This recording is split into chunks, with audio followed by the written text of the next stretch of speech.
Ich bin stark konzentriert. Ja, das ist auch gut so. Ich will jetzt nicht von meinem Auto einen Unfall bauen. Was machen wir heute?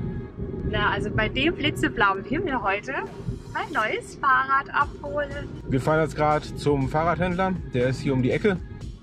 Und Anne ist schon aufgeregt, oder? Ja, auf jeden Fall, weil ich kriege heute auch ein Monsterrad. Welches genau? Sag nochmal. Wir bekommen auch ein Super Delight, allerdings in der Farbe Silver Warm Matte. Und dann habe ich endlich auch 2 integrierte Akkus. Ich bin echt ein bisschen nervös. Also ich glaube, wir hätten jetzt so ein Pulsmesser. Hier sind wir, E-Mobility Center in Hirschberg. Anne hatte das E-Bike Anfang November bestellt und zuerst war die Lieferung auf Februar terminiert. Jetzt war es dann aber doch schon Mitte Dezember da.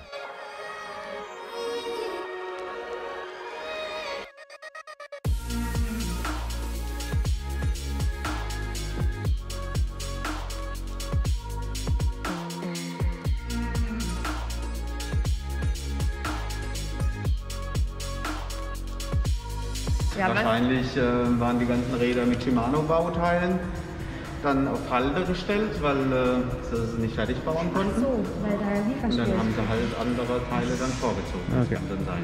Perfekt. Ja, so, jetzt suchen sie sich nee. Ich brauche auf jeden Fall den kleineren Bedarf. So, das da müsste sein. Dann nehmen wir es mal mit raus vor die Tür. So, Jo. Perfekt. ja. Ich meine, viel erzählen braucht man eigentlich nicht, oder? Das stimmt. Wir kennen ja alles. Ja, wir Ja, kennen es ja. auf jeden Ja. Fall.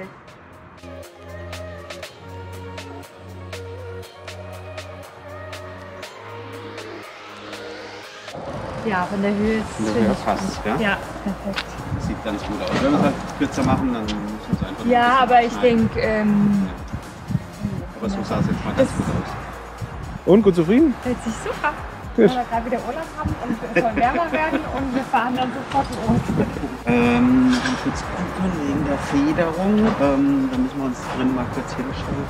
Okay. Jetzt mal aufstehen und nach vorne legen ein bisschen. So, jetzt wieder Ausgangsposition.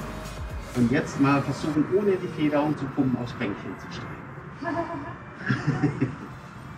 Okay? Okay. Gut. So, mal ein bisschen Luft rausnehmen. Vorne wie hinten. Das machen wir jetzt noch. Damit es ein bisschen komfortabler anspricht.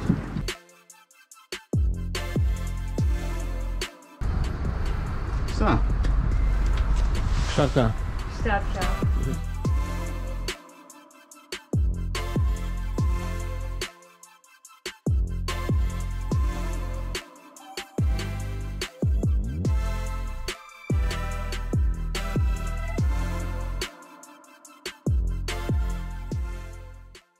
Seit der Abholung sind jetzt ein paar Tage vergangen. Wirklich gefahren sind wir noch nicht wegen des schlechten Wetters. Jetzt wollen wir heute aber mal ein paar Sachen, die Anne an ihrem alten Rad hatte, jetzt an das neue Rad montieren. Damit wir für 2021 auch gut gerüstet sind für die 3 größeren Radtouren, die da kommen.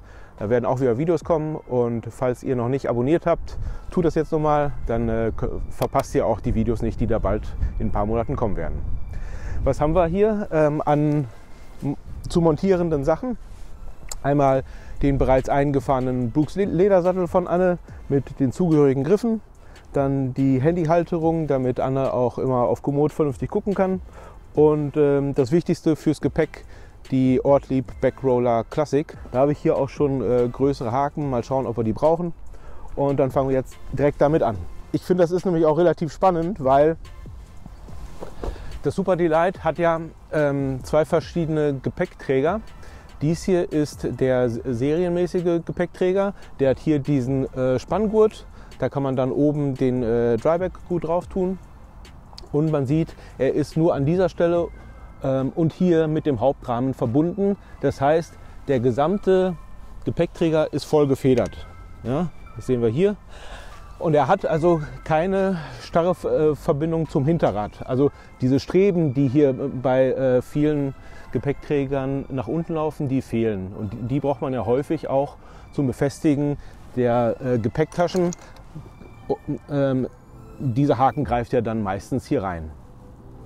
Das fehlt also. Okay, und dann habe ich gedacht, dann gucke ich mir mal den anderen Gepäckträger an und der heißt Packtaschenhalter. Und dann habe ich gedacht, okay, wenn der Packtaschenhalter heißt, dann brauche ich offensichtlich wohl die. Ne? Der ist ja so aufgebaut, dass er verbunden ist mit dem Schutzblech und mit dem Rad. Ja, das heißt, er ist nicht gefedert und er hat eben diese horizontale Schiene, wo man dann die oberen Haken gut einhaken kann, und dann verläuft noch eine weitere Schiene hier quer zum Rad und da würde dann der Haken reinpassen. Also insofern ist es eigentlich die bessere Wahl. Problem bei dem ist dann wiederum nur, dass man den Spanngurt nicht hat und auf beide Seiten passen maximal 5 Kilo, also maximal 10 Kilo in Summe, und das war mir dann doch wieder zu wenig. Also bin ich bei meiner Entscheidung damals zurückgeschwungen, und das habe ich Anne jetzt auch gesagt, dann nehme ich doch besser den hier. Und jetzt versuchen wir das trotzdem dran zu montieren. Wir schauen, ob die Haken hier groß genug sind und wie das hier mit in dieser Schiene unten ist. Wir werden das jetzt schon einhaken können, aber dann verläuft diese Schiene halt genau wie die, und der Haken kann halt nicht von oben hier reingreifen. Das können wir einmal testen. Anne, kommst du einmal rum? So, also oben passt rein. Das sehen wir. Ich kann das vielleicht hier mal eben wegmachen. Genau, aber hier unten verläuft jetzt diese Schiene mehr oder weniger parallel zu dem Teil. Also werde ich jetzt dieses ändern. Ich werde das um 180 Grad nach oben drehen. Und hier, das sind jetzt aktuell noch die Haken mit 16 mm. Die passen so gerade. Ich will aber auch noch die Aufkleber zum Schutz gegen Kratzer aufbringen, so wie hier. Das habe ich hier schon getestet. Und wenn wir die auch hier anbringen, dann sind die 16 mm Haken sehr, sehr eng und knapp. Und da gibt es von Ortlieb auch 18 mm Ersatzteilhaken und 20. Und ich habe die 20er, die werde ich anbringen, die sind wahrscheinlich ein bisschen zu groß. Die 18er werden dann besser passen. Ja, und das zeige ich euch jetzt, wie ich das mache, und dann gucken wir uns das nachher an, wie das dann passt. Jetzt haben wir hier die Haken, das sind noch die Standardhaken, die können wir einfach hier lösen und schieben die über die Mitte raus. Da ist es nämlich ein bisschen verjüngt und dann kann man das rausnehmen. Das sind jetzt die größeren 20 mm Haken. Wie gesagt, die 18er passen wahrscheinlich besser. Sofern verfügbar, findet ihr die Produktlinks in der Videobeschreibung. Da war es drin, glaube ich.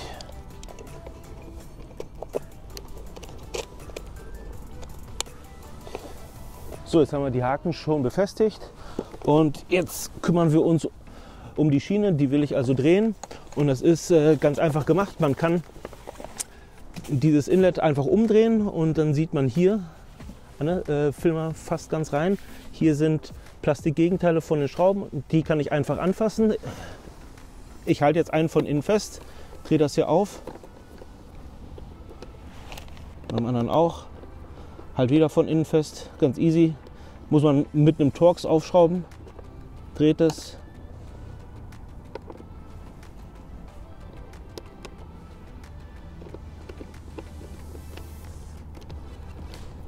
Ja, der packt schon. Ja, fest. Fest. Wir lösen das jetzt hier. Machen das mal so nach unten. Und drehen es wieder fest. Gut, und dann holen wir noch die Aufkleber. Die Aufkleber zum Schutz des Rahmens sehen so aus, das sind 6 Stück. Ich brauche pro Haken eigentlich nur die Hälfte von einem Aufkleber, deswegen schneide ich die in der Mitte durch, dann spare ich mir ein bisschen was und habe noch ein paar Ersatzstreifen. Die Aufkleber sind im Lieferumfang des E-Bikes enthalten.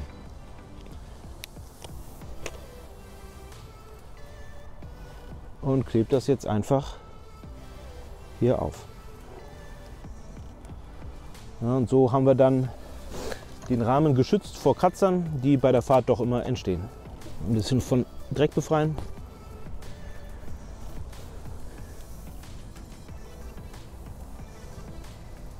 So, okay. Gut, also jetzt haben wir die angebracht. Größere Haken haben wir drauf und den unteren Führungshaken haben wir umgedreht oder die Führungsschiene. So, und jetzt passt das ganz easy drauf. Und wenn du hier durchfilmst, genau, nicht so, da sieht man, dass alle 3 Haken packen von oben. Man kann es also ganz einfach von oben drauf und auch wieder abziehen. Gut, das war's zu den Ortlieb Backroller Classic. Als nächstes kümmern wir uns um das Handy von Anne. Da haben wir von Topic diese Handyhalterung, Handyhülle. Und die Halterung für den Lenker haben wir hier. Die packe ich jetzt mal aus und dann zeige ich euch das. So, das ist das Teil. Er ist hier aus massivem Metall. Und dieser Schlitten ist jetzt irgendwie um 90 Grad gedreht. Den können wir mal eben richtig drehen, weil wir ja das Handy von oben aufstecken wollen. Also drehen wir das so. So, gut. Das Handy einfach in die Hülle pressen. Muss man ein bisschen Kraft machen. So, drin. So, und jetzt ist es so, wir haben ja hier diesen Schlitten und dieses Teil passt genau da rein. Ne? Jetzt schiebt man es von oben drauf, bis es dann einrastet. So, ja. Jetzt ist es fest und wenn man hier drückt, kann man es wieder lösen. Und jetzt werden wir das einfach hier rechts, weil Anna ja auch Rechtshänderin ist, dann hier anbringen.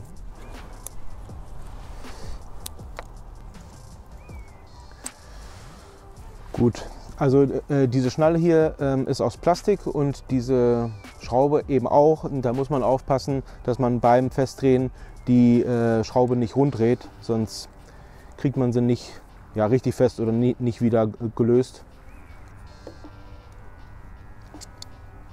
So, das können wir noch mal hier reinschieben. Könnte man dann hinten auch noch mal abschneiden, weil so viel braucht man nicht. So, jetzt testen wir das, schieben es drauf und mit einem kleinen Klack ist es dann fest. Ja, und so tut sich da nicht viel bei der Fahrt. Man hat ja doch eher mal Vibrationen, aber diese Handyhalterung ist echt sehr, sehr fest und man hat einen guten Blick aufs Handy, kann ich nur empfehlen. Es hat übrigens noch einen weiteren Vorteil, warum man das rechts verbinden kann oder dran machen sollte, denn das Intuvia hat ja hier auch noch eine Mini-USB-Buchse. Mit einem kleinen Kabel kann man dann hier nochmal die Batterie vom iPhone erhalten und ein bisschen aufladen. Dann ist der Weg kürzer. Als nächstes bringen wir die Griffe an und ihr seht, die haben ja eine unterschiedliche Länge. Das ist, weil der kürzere gehört hier nach rechts und wir haben ja hier das Schaltdrehrad, deswegen muss der Griff kürzer sein. Dann also darauf achten, dass ihr das Produkt mit dem Zusatz Rohloff Nexus kauft, dann habt ihr diese unterschiedlichen Grifflängen. Wir lösen es einfach mit einem Imbus.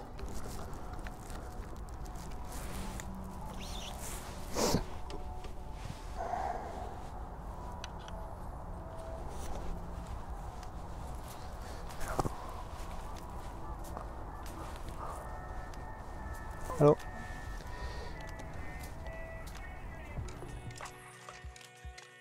Und zum Schluss bringen wir jetzt den neuen Sattel an, aber dazu müssen wir erstmal den alten abmachen.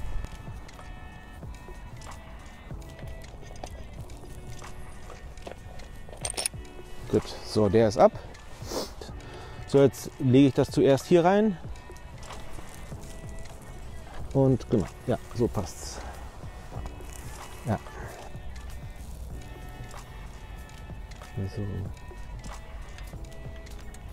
Und gegen Ende kommt es dann auch darauf an, dass der Sattel einigermaßen in der Waage ist. Je nachdem, wie weit vorgebeugt oder wie aufrecht ich sitze, kann man das dann anpassen über die Schraube oder die Schraube, indem man die eine Seite lockert und die andere anzieht. Und dann kann man das austarieren.